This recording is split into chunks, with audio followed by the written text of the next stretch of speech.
Assalamualaikum warahmatullahi wabarakatuh.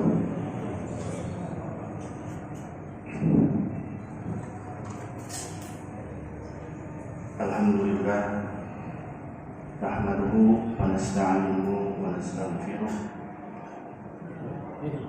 wa na'udzu billahi min shururi anfusina wa min sayyiati a'malina. Man yahdihillahu fala mudilla lahu wa man yudlil fala hadiya lahu. Asyhadu an la ilaha illallah wahdahu la syarika lahu wa asyhadu anna Muhammadan abduhu wa rasuluhu la nabiyya wa la rasula ba'dah. Allahumma salli wa sallim wa barik ala nabiyyina Muhammadin wa ala alihi wa sahbihi wa man tabi'ahu. Amma ba'du, ya ibadallah, usikum wa nafsi bitaqwallah, faqad fazal muttaqun.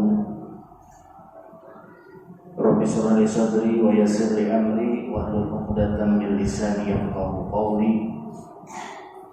Allahumma la sahla illa ma ja'altahu sahla wa anta taj'alul hazna idza syi'ta sahla. Amma ba'd. Pertama-tama marilah kita memanjatkan puja dan puji syukur kehadirat Allah Subhanahu wa taala atas setiap anugerah yang Allah berikan kepada kita, yang telah memberikan berbagai macam nikmat kepada kita, nikmat iman, Islam dan ihsan, nikmat kesempatan, sehingga pada kesempatan yang mulia ini kita sama-sama dapat berhadir di masjid ini untuk melaksanakan sholat maghrib berjamaah, kemudian sama-sama mengikuti taklim, kajian yang mudah-mudahan senantiasa memberikan kemanfaatan bagi kita. Salawat dan salam semoga senantiasa tercurah kepada junjungan kita Nabi besar Nabi Muhammad SAW beserta para keluarga, para sahabat, para pengikut beliau ila yaumil qiyamah. Sebelum kita memulai kajian pada malam hari ini, ada baiknya kita membaca sebuah doa yang diajarkan oleh baginda Rasulullah SAW di dalam Sunan At-Tirmidzi dan Ibnu Majah dari Abu Hurairah radhiyallahu taala anhu. Doa yang diucapkan oleh Rasulullah SAW, Allahumma anfa'ni bima 'allamtani wa 'allimni ma yanfa'uni wa zidni 'ilma. Ya Allah, berikanlah manfaat atas apa yang kami ketahui daripada ilmu, dan ajarilah kami apa-apa yang memberikan manfaat kepada kami. Wazidna ilma, wazidni ilma, dan tambahkanlah ilmu kepada kami. Jadi kalau ni itu berarti untuk saya, kalau na itu berarti untuk kita atau untuk kami. Mudah-mudahan kita semua senantiasa diberikan kemanfaatan oleh Allah Subhanahu wa taala dengan ilmu yang kita pelajari, dan bisa memberikan kemanfaatan dengan ilmu yang kita miliki, serta kita memohon kepada Allah agar Allah senantiasa menambahkan ilmu untuk kita. Tak lupa kita berdoa juga kepada Allah sebagaimana doa yang dibaca oleh Rasulullah semua permintaan Rasulullah dan semua Rasulullah sallallahu alaihi wasallam berlindung diri terhadap semua keburukan. Dan ketika kita membaca doa ini, maka berarti kita meminta seluruh doa yang dibaca oleh Rasulullah, permintaan Rasulullah. Kemudian ketika kita membaca doa ini, berarti kita memohon perlindungan kepada Allah sebagaimana doa Rasulullah berlindung daripada keburukan kepada Allah.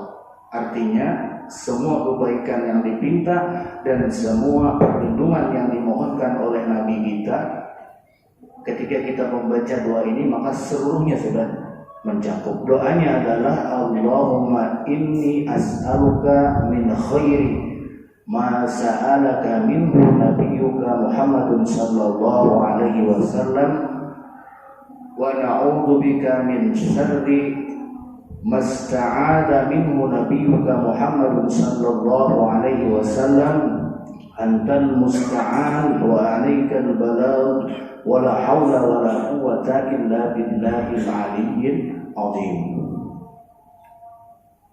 Mudah-mudahan kita semuanya senantiasa termasuk orang-orang yang selalu mendapatkan kebaikan dan terhindar dari berbagai macam keburukan di sisi Allah Subhanahu wa taala.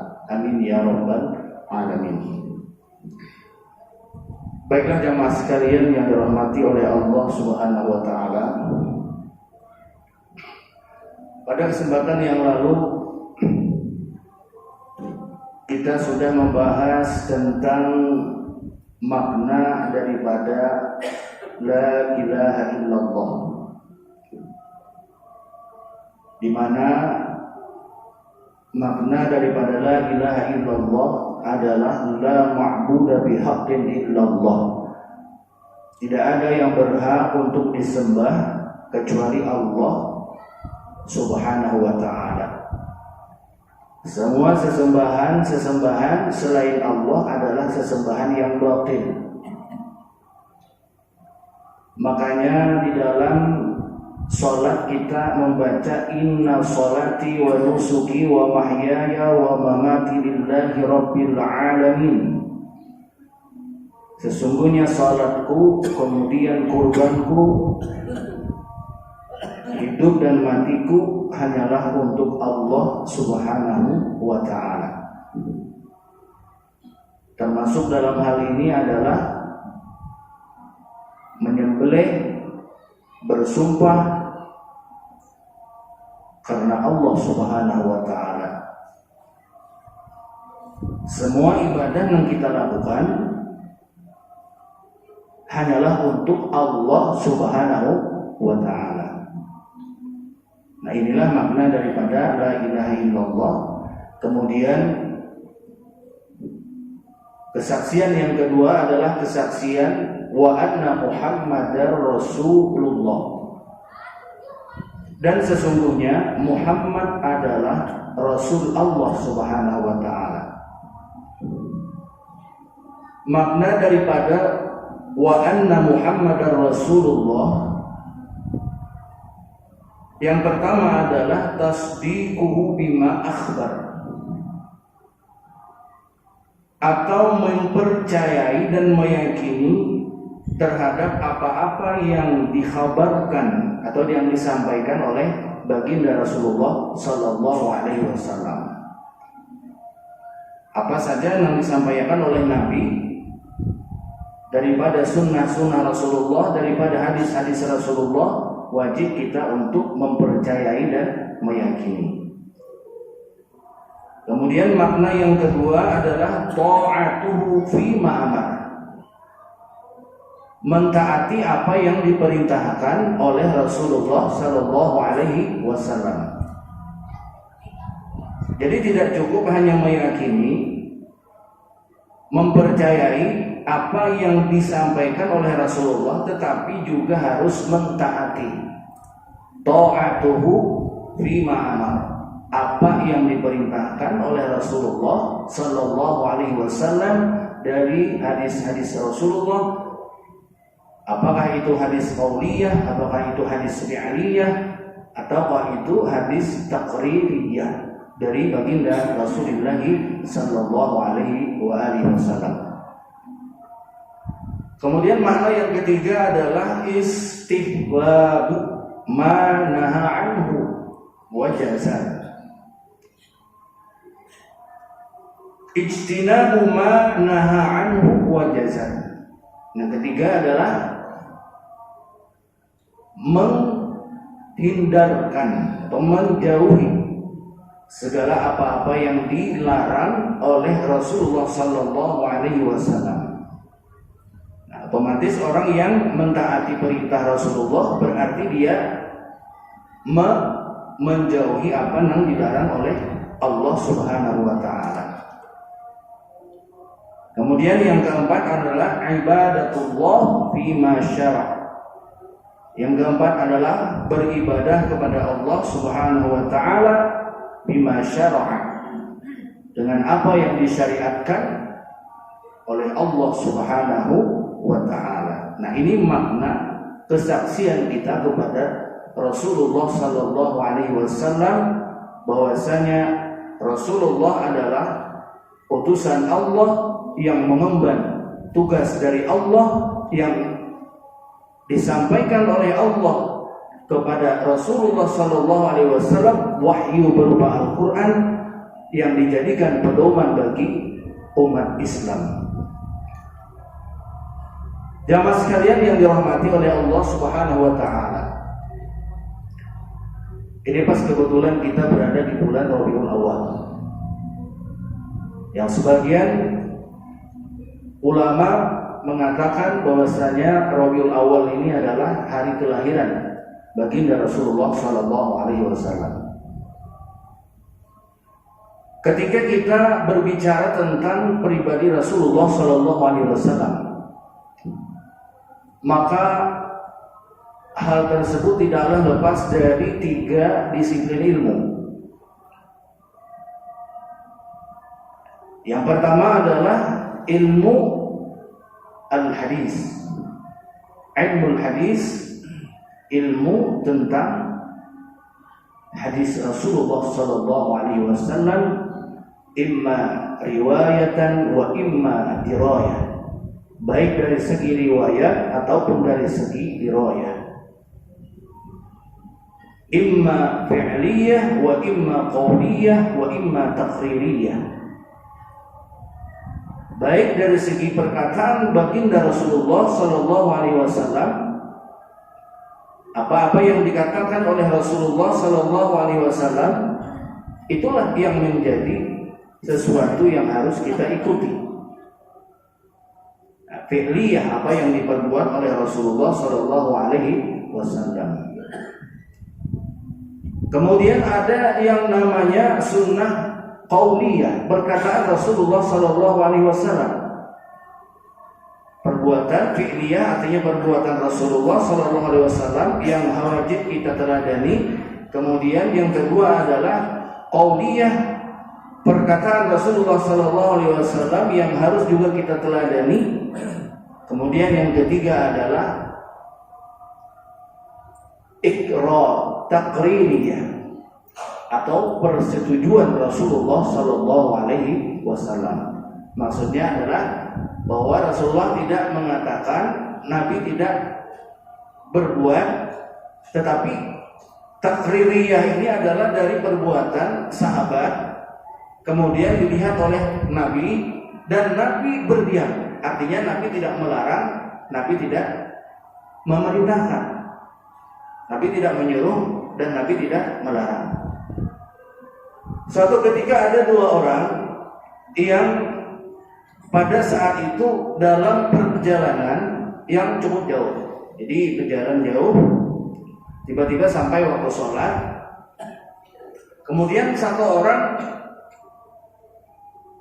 dua orang ini tidak menemukan air untuk berwudu karena hendak sholat, sembahyang.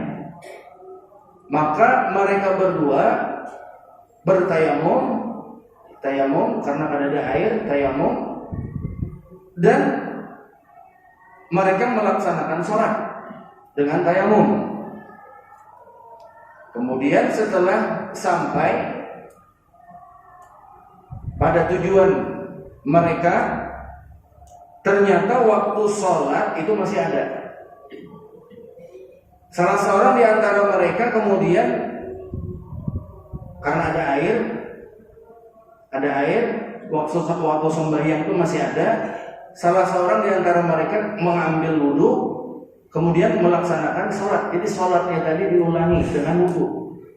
Sedangkan yang satunya tadi tidak mengulangi sholat, cukup dengan tayamum yang dilakukan ketika di tengah perjalanan karena mendapati air.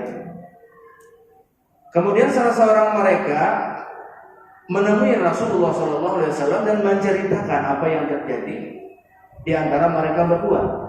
Jadi dikisahkan oleh Nabi, ujar Nabi, orang nang berwudu imbah sembahyang tadi, sudah sembahyang dengan tayamum, kemudian diulangi lagi dengan wudu, mengulangi sholat, engkau mendapatkan dua kebaikan. Kemudian yang satu lagi tadi, engkau mengikuti sunnahku, kata Nabi. Yang satu mengikuti sunnah Nabi, yang kedua dia mendapatkan dua kebaikan. Ini contoh sunnah takririyah, persetujuan dari Rasulullah SAW. Contoh juga ketika Bilal bin Rabah itu, ketika Rasulullah SAW menemui Bilal, ditanya oleh Nabi, wahai Bilal, apa yang menjadi amalanmu sehingga aku mendengar itu bekas sandalmu di surga. Jadi sandal Bilal itu kedengaran di surga. Ceritakan wahai Nabi kepadaku, apa amalanmu? Ujar Bilal, setiap aku berwudu, aku selalu siang ataupun malam imbah berwudu, aku selalu melaksanakan sholat sunnah, sholat 2 rakaat. Itu sholat sunnah wudu. Hal ini tidak dibantah oleh Rasulullah SAW dan ini menjadi sebuah sunnah kepada kita. Jadi ketika setelah berwudu kita disunahkan untuk melaksanakan sholat sunnah wudu 2 rakaat. Ini perbuatan Bilal, perbuatan sahabat yang disetujui oleh Rasulullah SAW.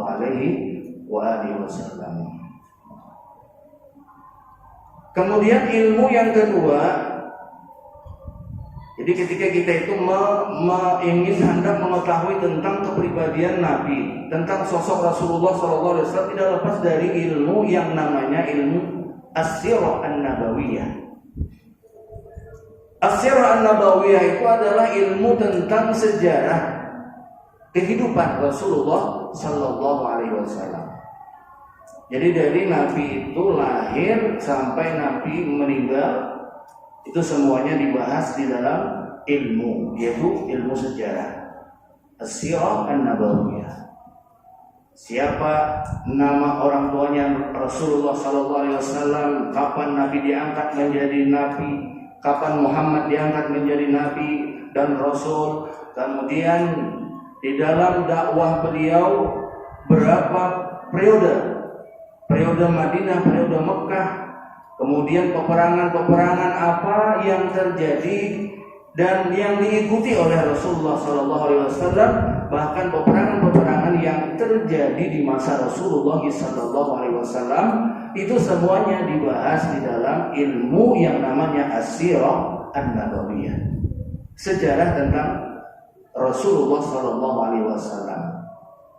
Kemudian yang ketiga adalah, dan ini yang akan kita bahas nanti pada kesempatan ini dan kesempatan yang lain, insyaallah, adalah ilmu syama'il an-nabawiyah atau ilmu syama'il al-muhammadiyah, ilmu yang mempelajari tentang Asy-syama'il. Ya, asy-syama'il itu mufradnya adalah syamilah. Syamilah, asy-syama'il itu jamak.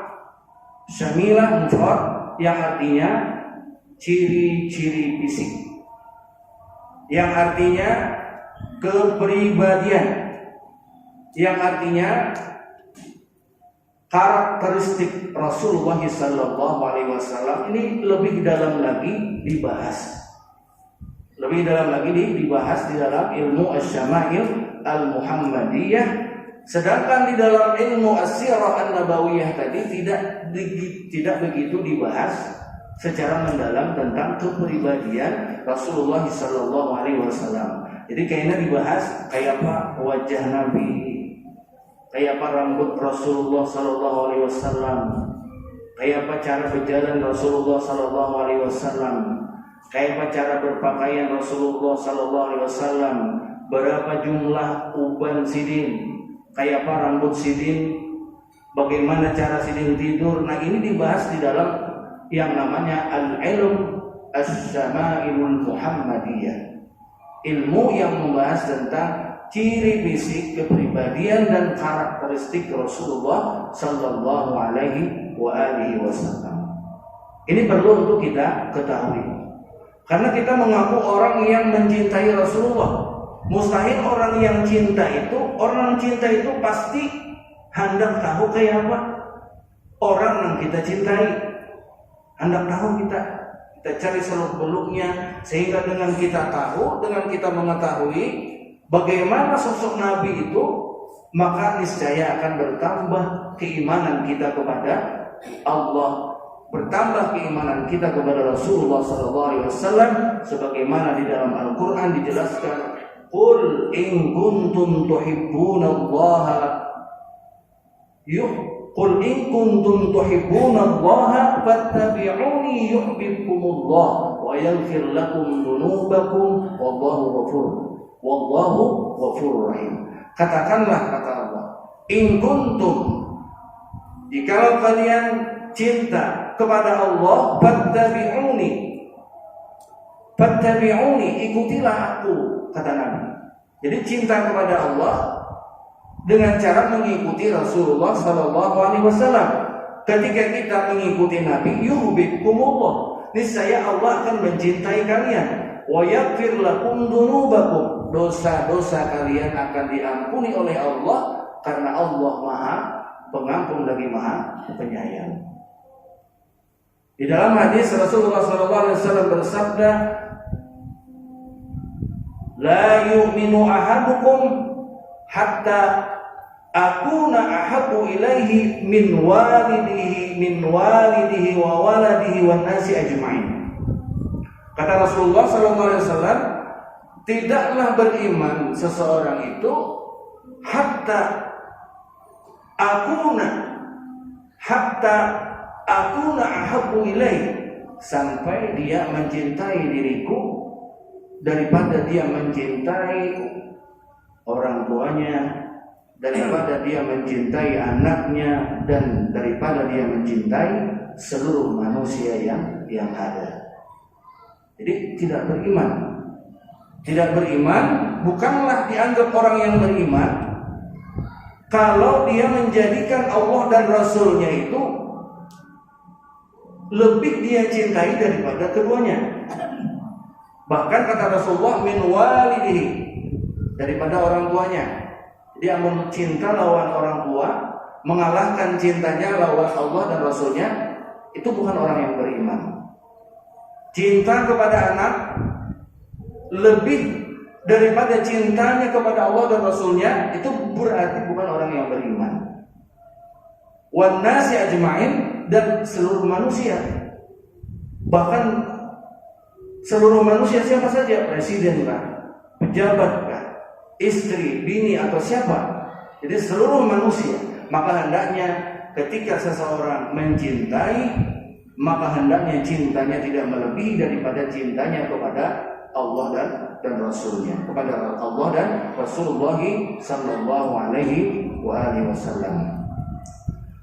Jamaah sekalian yang dirahmati oleh Allah Subhanahu wa taala, Apa pentingnya kita mempelajari As-Syama'il Al-Muhammadiyah? Yang pertama adalah bahwasanya ketika seseorang mempelajari ilmu kepribadian Rasulullah, ciri fisik, karakteristik Rasulullah, maka niscaya akan menguatkan keimanan kita kepada Rasulullah sallallahu alaihi wasallam. Kuat iman kita kepada Rasulullah sallallahu alaihi wasallam, yakin kita bahwasanya Muhammad itu adalah khatamul anbiya, adalah penutup dari sekalian para nabi. Jadi kalaunya kita itu mengetahui, paling tidak ada gambaran bagaimana wajah Nabi, bagaimana sifat Nabi. Wajah Nabi ini kan kada pernah ada lukisan, karena memang melukis wajah Rasulullah itu diharamkan, haram. Jangankan karikatur Nabi aja kan karikatur, sejenis kayak kartun tuh, yang menggambarkan wajah Rasulullah SAW di Swedia lah, kalau tidak salah kan seorang kartunis ya, ahli karikatur yang menggambar, mencoba untuk mengkarikatur wajah Rasulullah. Imbah itu mati tabrakan di Swedia. Mengapa para sahabat ketika mereka hidup bersama Rasulullah tidak ada yang berani melukiskan wajah Nabi? Karena Nabi sangat mengancam, Nabi sangat melarang. Nah, inilah mengapa Rasulullah itu tidak boleh digambarkan, tidak boleh dilukiskan dengan sebuah gambaran dan dengan sebuah lukisan. Maaf kalau misalnya ada gambar Rasulullah, ada orang misalnya yang melukis gambar Nabi, secara otomatis ini akan menjadi pengkultusan. Bisa dikultuskan. Jangankan gambar Nabi, kadang-kadang gambar ulama saja, gambar ulama, gambar kiai, gambar siapa, kadang-kadang bisa dikultuskan. Yang kedua, kenapa wajah Rasulullah itu tidak boleh dilukiskan? Karena kalau saja wajah Nabi itu digambarkan dengan lukisan, mungkin bisa saja menjadi penistaan. Kenapa? Karena orang yang benci lawan Islam ini kan berbagai macam cara. Kayak caranya supaya umat Islam ini yang menjadikan Muhammad itu adalah sebagai nabi mereka dinistakan.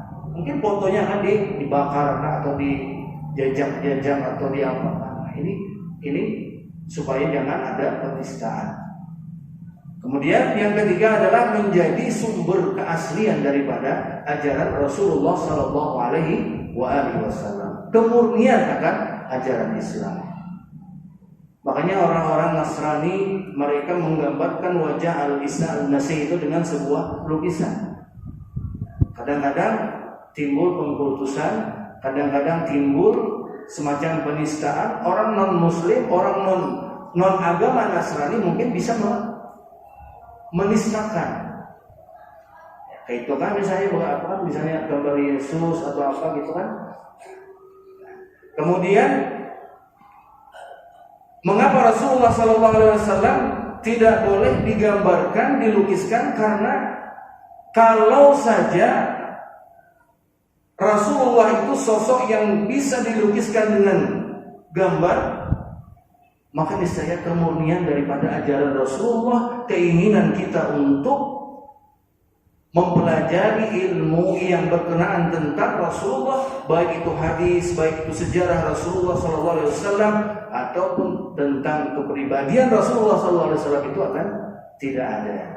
Karena keinginan kita untuk mempelajari, makanya tidak boleh. Lalu kita mempunyai semangat untuk mempelajari bagaimana karakteristik Rasulullah SAW. Jamaah sekalian yang dirahmati oleh Allah Subhanahu wa taala. Yang kedua adalah mengenal sifat-sifat mulia Rasulullah SAW sehingga bisa menjadikan beliau sebagai suri tauladan. Bagaimana tadi sudah Allah sebutkan, bagaimana cara makan, bagaimana cara berpakaian dan lain sebagainya. Ketika seseorang mengetahui, maka ini bisa menjadi sebuah suri tauladan bagi kita untuk mengikuti bagaimana cara Rasulullah sallallahu alaihi wasallam. Kemudian yang ketiga adalah bisa ikut merasakan bagaimana perjuangan, bagaimana kisah, bagaimana kasih sayang beliau kepada umatnya, dan mengambil ibrah daripada dakwah Rasulullah sallallahu alaihi wasallam. Bagaimana metode dakwah Rasulullah sallallahu alaihi wasallam? Jadi bagaimana kasih sayang beliau kepada umatnya. Sampai akhir hayat Rasulullah itu beliau menyebutkan ummati, ummati, ummati, umatku, umatku, umatku, kata mereka. Kata Rasulullah sallallahu alaihi wasallam. Bahkan ketika di padang mahsyar nanti, orang yang satu-satunya nabi yang bisa memberikan syafaat adalah Rasulullah sallallahu alaihi wasallam. Ketika itu tidak ada nabi yang sanggup. Ketika itu tidak ada nabi yang berani menghadap kepada Allah selain Rasulullah sallallahu alaihi wasallam. Semua mereka mengharap supaya dimintakan syafaat, meminta syafaat kepada Allah untuk diberikan kepada mereka. Tetapi nabi-nabi mereka tidak berani. Nabi Adam kada berani. Kemudian Nabi Musa kada berani. Nabi Ibrahim kada berani. Kemudian Nabi Isa kada berani. Akhirnya mereka datang kepada Nabi Muhammad. Nabi Muhammad memohon kepada Allah, ya Allah, beliau sujud dengan sujud yang lama, kemudian beliau memohon kepada Allah. Apa kata Allah Subhanahu wa taala? Ya Muhammad, santuqta isfa'u syafa. Mintalah, niscaya akan aku beri. Mintalah syafaat, niscaya akan aku berikan syafaat.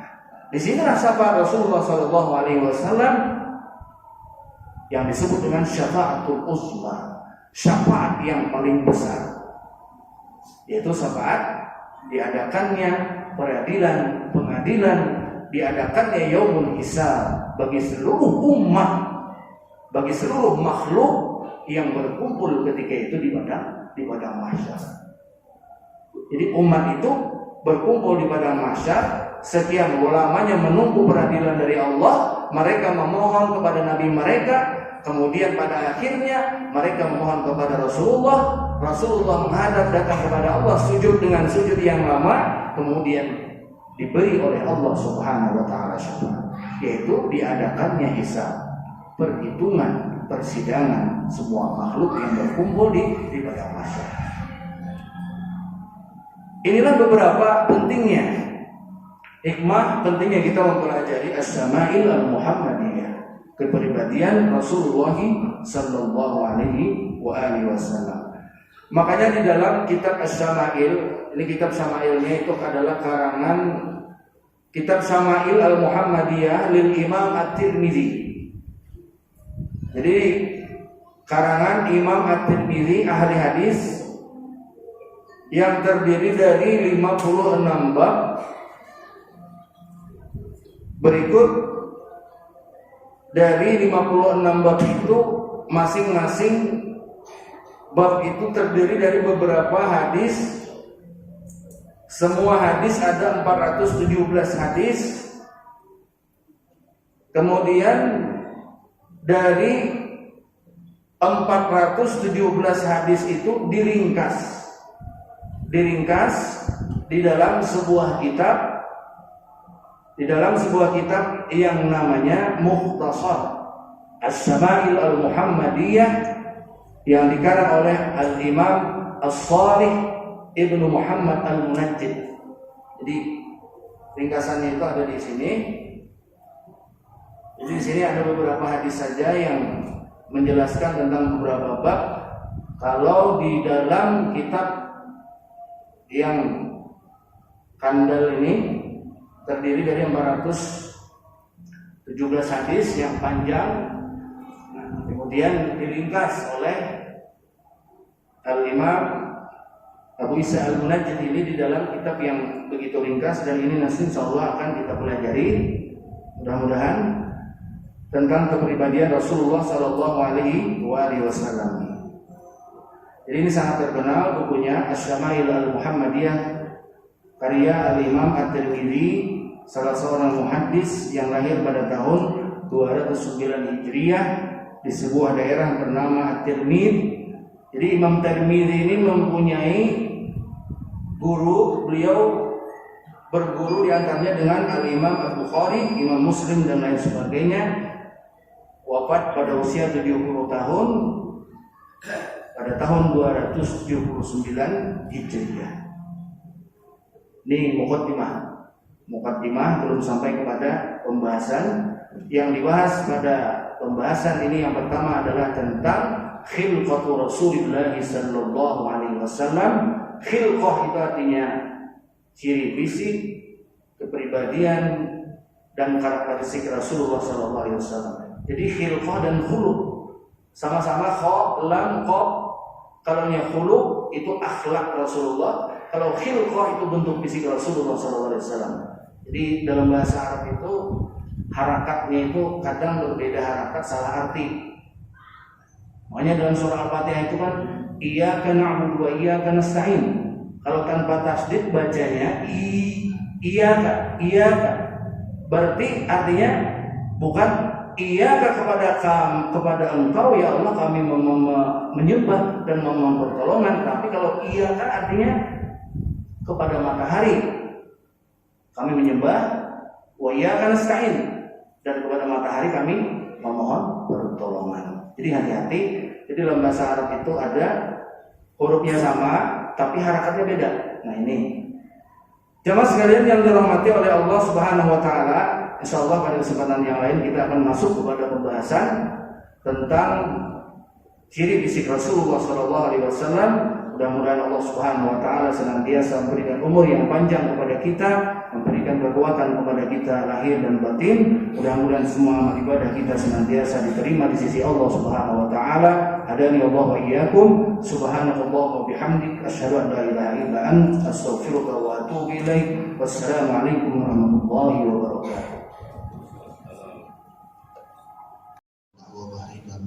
Muhammadin sallallahu alaihi wasallam. Anta al-musta'an wa 'alaina al-balagh wa la hawla wa la quwwata illa billahil 'aliyyil 'azim.